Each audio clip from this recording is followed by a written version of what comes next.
Əziz dostlar, xatırlayırsınızsa biz sentyabr ayının 15-nə bir neçə gün qalmış məktəbli forması ilə bağlı məsələ qaldırmışdıq.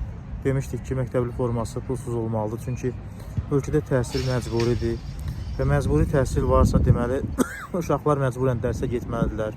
Dərsə getməlidirlərsə deməli geyinməlidirlər. Və geyinməyə pulu olmayan valideynlərdən uşağı oxumasından ötürü dövlət həmin uşaqları paltarla təmin eləməlidir. Məsələni qaldırdıq.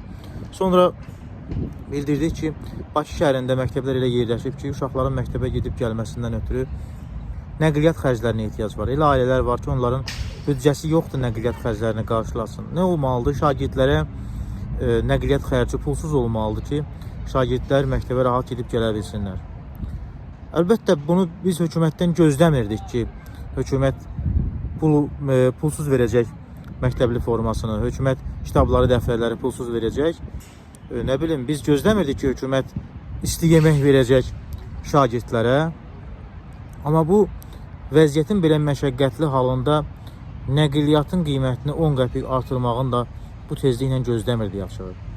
Və bu qənaətə gəlir ki, insan Azərbaycan hökuməti məqsədli şəkildə istəyir ki, özlərindən başqa, yəni pulu olan azlıqdan başqa heç kimin uşağı oxumasın, heç kimin uşağı geyinməsin, heç kimin uşağı qidalanmasın. Başqa bir strategiya yoxdur burada. Yəni burada ağıllı çözümlər, nə bilim, çox ciddi analizlər, zadlar aparmağa ehtiyac yoxdur.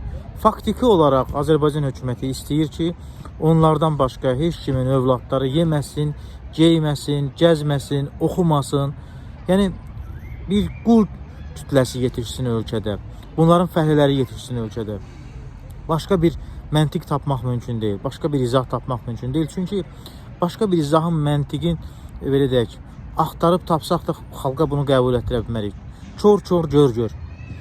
Açıq şəkildə insanları aclığa, insanları təhsilsizliyə, insanları geyimsizliyə sürükləyir bu hökumətin siyasəti. Və bəlli olur ki, ümumiyyətlə Tarif Şurası zadda heç qərar verməyinə ehtiyacı qalmayıbdır. Sadəcə Nəqliyyat Nazirliyi, onun nə bilim hansısa strukturları bu yollara baxan kimsə ötürüb qiymətləri qaldırıbdır. Belə bir vəziyyətdir.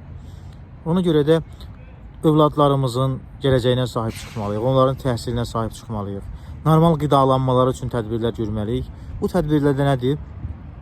Vətəndaş səsimizi ucaltmalıyıq. Biz vətəndaş səsimizi ucaltmalıyıq. Haqqımızı tələb eləməliyik və bu dövlətin konstitusiyasında yazıldığı kimi bir sosial dövlətin qurulmasına çalışmalıyıq. Əgər Azərbaycanda sosial dövlət qurulmasa, inanın ki, 3 il sonra, 5 il sonra bu ölkədə yaşadığımıza görə bizdən can vergisi alacaqlar.